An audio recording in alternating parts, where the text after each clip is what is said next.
If you've done any software development at all over time, you know when you start a project, you have to go and pick a set of tools, right? Survey what's out there, pick your set of tools, and then stick to it for the length of the project. This is particularly true in what I've done a lot of, which is embedded development.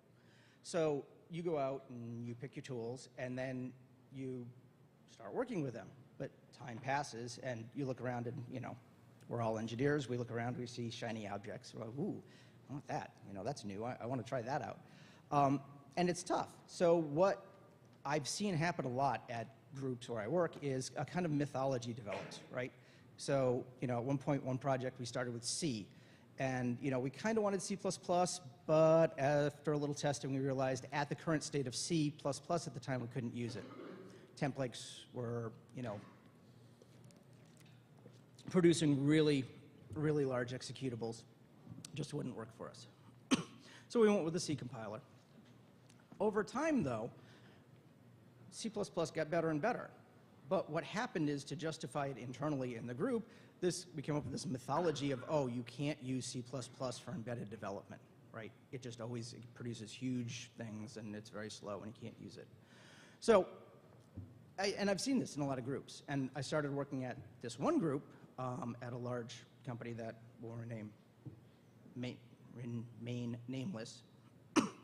And they were using a language, and they had done the same thing. They had this entire mythology set up for the language that they had chosen. In this case, the language was Java.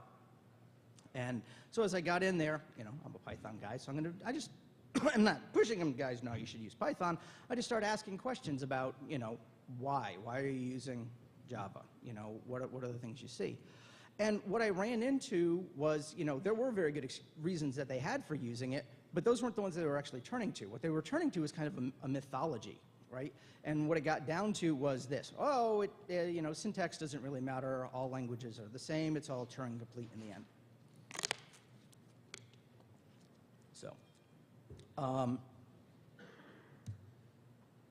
So being a frustrated geek, I tried to talk to them about this, but that didn't quite work. So being a frustrated geek, I do what any frustrated geek would do, is I wrote a blog post about it. Python isn't Java without the compile. And I kind of went down all the reasons why the language is different, right? Why there's a difference in languages and what those are. And over time, I've kind of been talking about this, and it kind of gets down into a pattern thing. And what I'm about to talk about is not anything unique. It's not anything new. I haven't come up with anything radical. Peter Norvig has a post where he talks about design patterns in dynamic programming, and Bruce Tate has his Beyond Java book. This is well-treaded territory.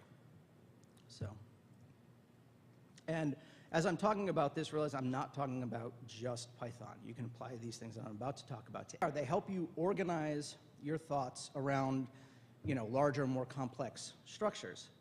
But, and this is what I hope you get from this talk by the end, one of the things to pick up is design patterns are also a sign of weakness in a language.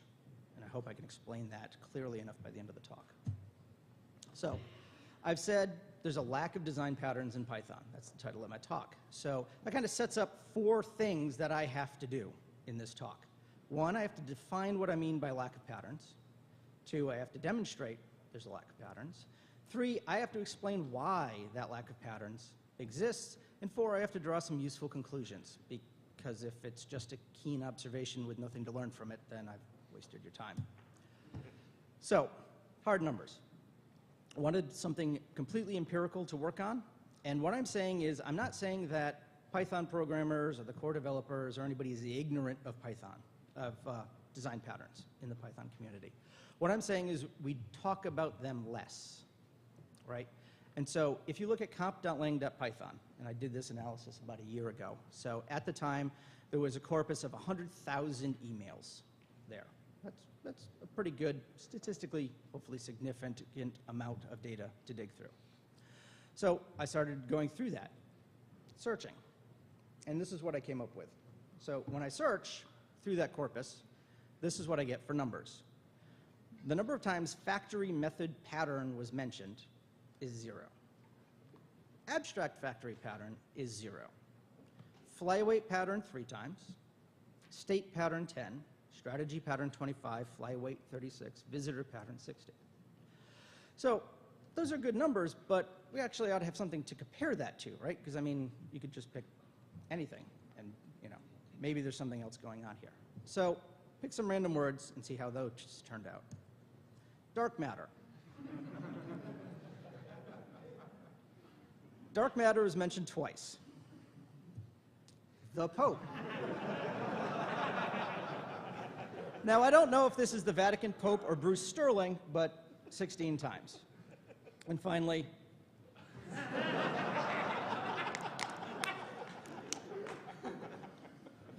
so, and I'm presuming there's no overlap among these messages, that these are all unique. So, okay. So hopefully I've defined lack of patterns, and I've demonstrated that lack. Okay, now I need to explain why. So, short answer, the patterns are built in. Okay? You've been programming a while. We use Python. Actually, today it doesn't really matter what language you use. No one talks about the structured programming pattern. No one talks about the object-oriented pattern or the function pattern, right? You just use those. Tip my hand here. I'm old enough to remember when they did. Okay? I'm old enough to remember when structured programming in some circles was controversial. Functions were considered way too much overhead. That function call overhead was going to kill your performance. Okay? We don't talk about that anymore. So here's another example. Strategy pattern. So someone comes on comp.lang.python and said, okay, I want to implement the strategy pattern in Python. This is what I got. What do you guys think? That's a lot of code. Peter Otten steps up and says, when most of your code does nothing in a pompous way, that is a sure sign you are heading in the wrong direction. Here's a translation of that into Python.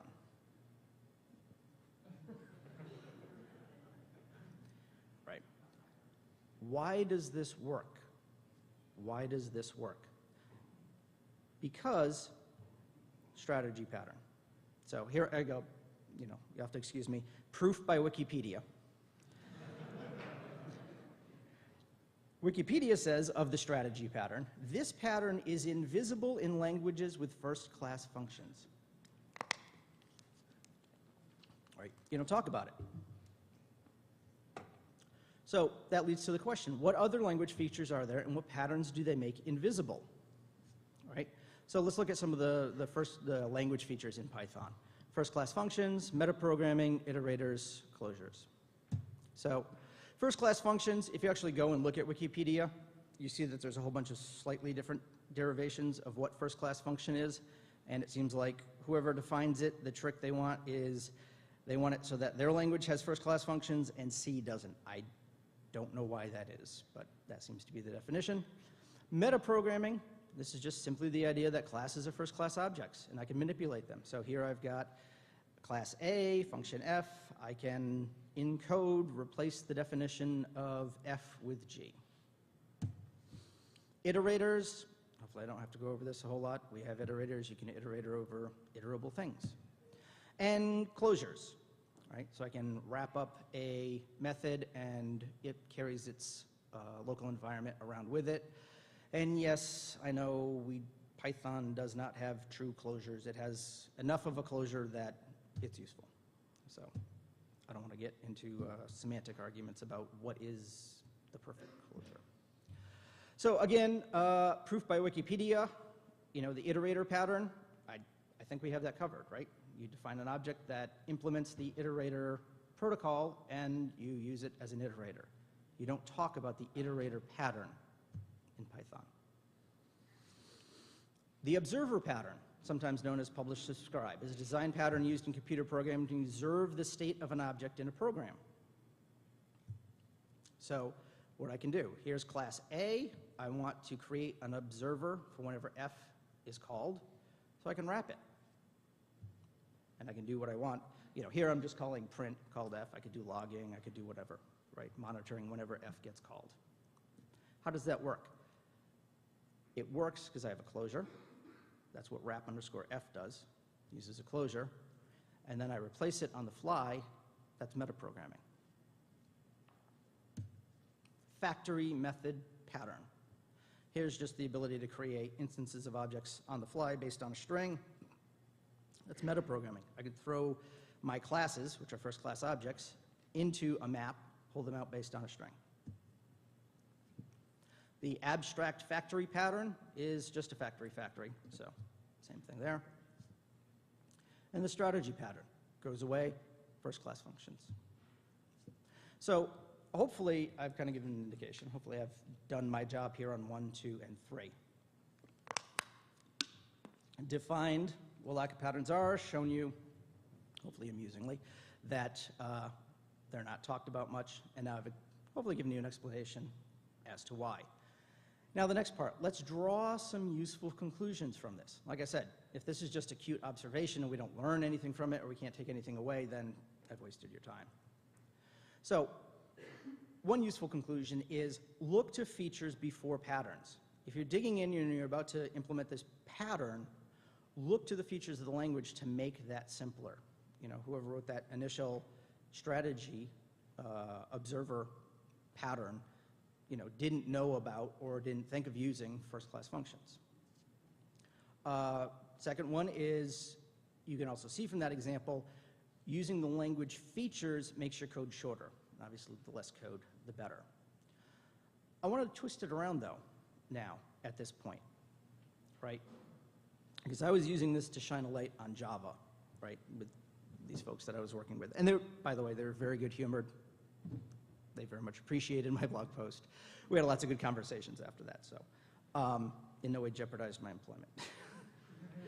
So, so I used these patterns to shine a light on their language of choice. What if we turn around and shine a light on Python using that same criteria, right? I said we don't talk about patterns. Actually, we do talk about some patterns, right?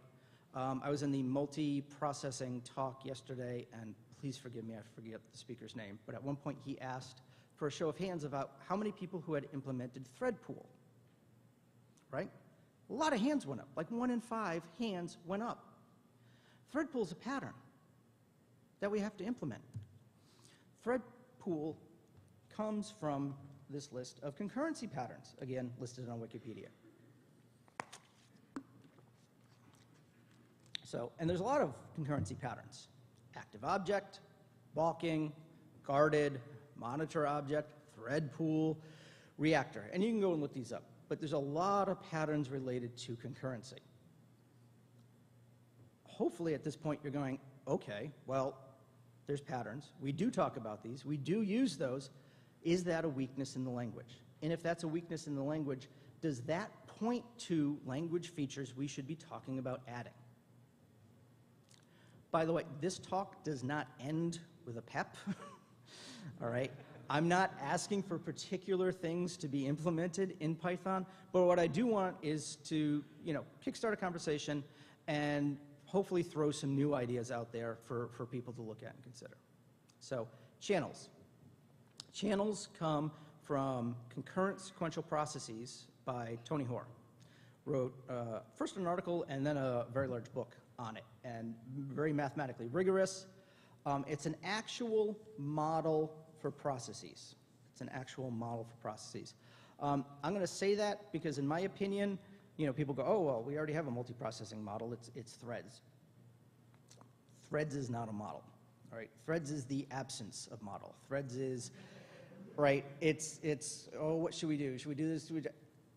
Share everything, okay? That's my opinion of threads, is that it's not a model because it doesn't actually help you, okay? In channels, all code is written single-threaded, and communication is via these channels. A really good introduction is watching this Google video by Rob Pike. He talks about, the title is Advanced Topics in Programming Languages, Concurrency, and Message Passing in New Squeak. The Squeak is none of the squeaks you've probably ever heard about before. It's a language he developed, and it is built in from the core with channels. So here is something I actually just found a couple days ago, not associated with this project at all. PyCSP. PyCSP is an implementation of concurrent sequential processes on top of Python. And they've gone really about as far as you could go building on top of the language without actually altering the language. So the example that I'm going to walk through is Erasmus, I'm hoping I'm saying that right, Erasmus sieve, right? So you've all done this in grade school, right? You want to learn about primes. So you write out the numbers 1 to 100, and you go and you circle 2, and then you cross everything out, that's a multiple of 2. And then you go to the next non-circled number, that's 3, you circle that, and then you cross out everything that's a multiple of 3. And by the time you get up to 100, you have all the primes. Everything that's circled is a prime. This is an implementation of that, just kind of give you an idea of how CSP works. So from PyCSP, you import everything. Here's a producer. This is just a worker thread, a worker object, right? Single-threaded. It just counts from 2, in this case, to 10,000. Cout is a channel, and so every time it goes through that loop, it shoves an integer down that channel. When it's done, it poisons the channel, which means close it up. I'm all done with it. On the other end, on the far end of this, is another simple worker. It has one channel. It reads values from that channel forever, and then prints out the value that it gets out of that channel. And lastly, here's the core, the guts of what's going on. So as you get into the worker, you'll have it has an input and an output channel. It looks at that input channel and says, my prime equals Cin, just like you do when you're doing Erasmus sieve, right? You pull that value out and you go, hey, that's a prime. That's my prime, this worker's prime. He then goes through, creates another identical worker to himself, and passes his output channel as an input channel to that guy, right? So the same process then continues. And now he works forever pulling values out. And if they're a multiple of himself, he says, nope, not a prime. Not potentially a prime. I know it because it's down here, new prime mod my prime. So that gets me to 0. If it is relatively prime to myself, I pass it on. It goes to the next one. So, and in that way, you get primes. What comes printed out is primes. And this works, right? So it builds up this chain of workers with pipes, and there's a 2 filter, and a 3 filter, and a 5 filter, and a 7 filter, and 11 filter. It works, and the way PyCSP does it is it spawns a thread for every worker, right? So it, and this is how you kick things off. It works to a point, and the point is right around 2,609, where you get the error, can't start new thread, right? There's only so many threads you're going to be kick off and start, right? The interesting part about this is it doesn't have to be individual threads, right? It could be a green thread type of implementation. Every time you halt, the halting point is when you're reading to or writing from a channel. So actually in the language, you would have a way of figuring out when you can then switch to another worker. So, like I said, that's it. It's not a PEP. It's not what I think should be done. As you can see, it's kind of awkward if you're actually building it on top of the language. You're kind of limited. But hopefully, the things you got out of this were, if you're implementing a pattern, look to the language features. If you have to implement a pattern, are there language features you could add to that language? We can actually use language patterns, the existence of patterns, the need of patterns, as kind of a metric on your language. And concurrency patterns are a rich area to look at. Thank you.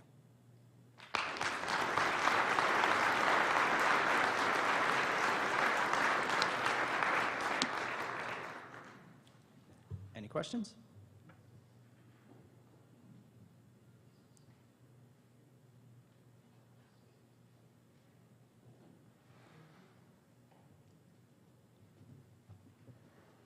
Have you played with stackless Python and its approach to channels and subthreads?